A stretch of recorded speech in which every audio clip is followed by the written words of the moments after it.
You saw it in the title, folks. Today we're gonna talk about my first house flip, how everything went wrong because I lost $30,000. So if you want to shed a tear with me and cry a little, make sure you watch this video because I'm going to talk about what I learned on that house flip where I lost $30,000. Aloha y'all, my name is Stacey Johnson and on this channel we talk all things Hawaii real estate. I'm a real estate investor here in Paradise in Honolulu, Hawaii, and we drop videos every Tuesday and Friday at 1 p.m. HST.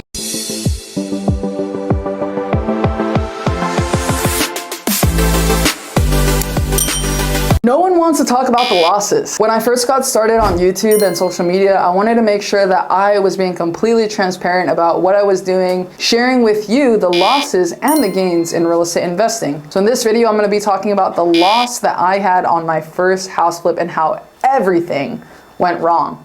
I don't know how to start. Losing on some deals is just a part of the game. Gurus sometimes don't tell you about this. When you buy a lot of homes, you're bound to lose some money. So typically when you are flipping a house, there are 3 ways that you can lose money. I'm gonna break down each and every one of these. So number 1 is you guessed the wrong ARV. So typically when you're running numbers for a flip, you wanna start at what's called the after repair value. This after repair value is the number that you think that you can sell this property for. Typically the way that you find this number is you pick 3 of the most comparable properties in that area within a 1-mile radius and in the same neighborhood, and then you take the average of those properties to determine your after repair value. And when you buy the house, you want to make an offer based off of this after repair value. So this is like the most important number that you need to start at. So that's the first thing you want to look at when you're going to go flip a house is, am I determining this ARV correctly? And how do you even know that? You want to bring that deal to an experienced investor and ask them like, hey, look, this is what I ran the numbers at. Do you think that this is right? On that first property that I did, I got a total wrong ARV. I didn't even really calculate it in the correct way. I don't even know what I was doing. I thought I was going to sell for like $60,000. I'll break down the numbers later in this video, but I definitely did not sell for $60,000. The second thing that will make you lose on a deal is the renovation cost. So if you're spending more money on a renovation, of course, you're probably going to end up cutting into your profit, especially if when you ran the numbers, you thought you were going to spend $50,000 and all of a sudden you're spending $100,000. This can really mess you up. I'm currently doing a project where that is exactly so, except on a way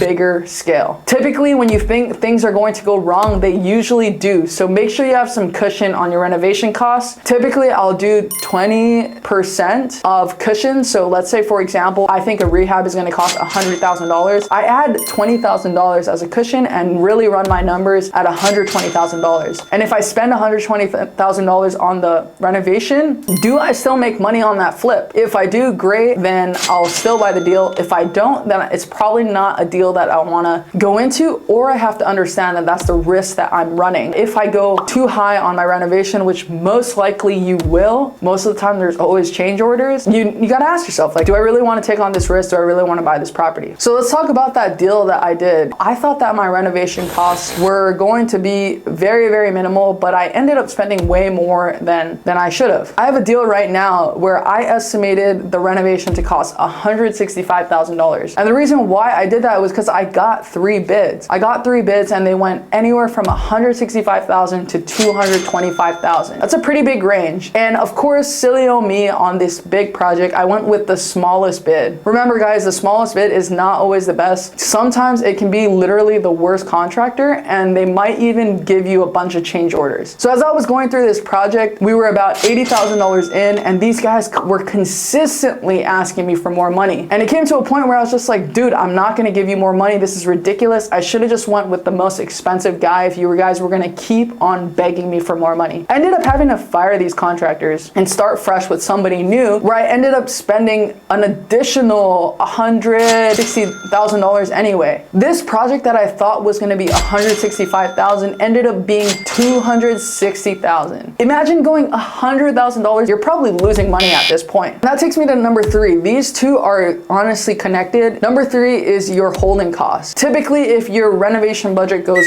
over and you need to do more renovation than you thought, then that timeline is going to get pushed as well. Then you're going to have to hold this property for longer than you expected. If you're holding that property longer than you expected, there's more holding costs.